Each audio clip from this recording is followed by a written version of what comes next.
Les guerres, la crise. Donc je comprends que les gens ne soient pas très optimistes, quoi. Et c'est ce qui ressort d'une enquête du CSA auprès des jeunes de 15 à 30 ans commandée par la jeunesse ouvrière chrétienne. Une tranche d'âge qui se dit très pessimiste pour la jeunesse à 75%, mais qui reste quand même optimiste à 77% pour son propre avenir. Et c'est ce qu'on a pu vérifier aujourd'hui auprès de jeunes Toulousains, plutôt confiants dans l'avenir proche, beaucoup moins en ce qui concerne la suite. Personnellement, j'ai déjà un petit travail, mais ça risque à être plus compliqué, oui. Parce qu'en plus, pour trouver un boulot, il faut de plus en plus d'études.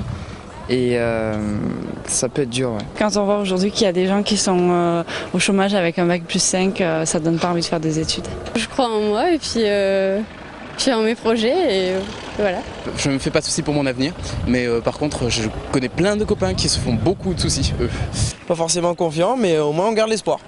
Des jeunes un peu déboussolés dans un monde du travail en pleine mutation. On se rend compte que ces jeunes-là, les générations qui arrivent sur le marché du travail, continuent d'être précaires. Pour certains, très précaires et même très longtemps. Et pour les autres, finalement, avoir des carrières qui sont beaucoup moins favorables que leurs aînés. Donc il y a un problème d'insertion, mais il y a aussi un problème de génération.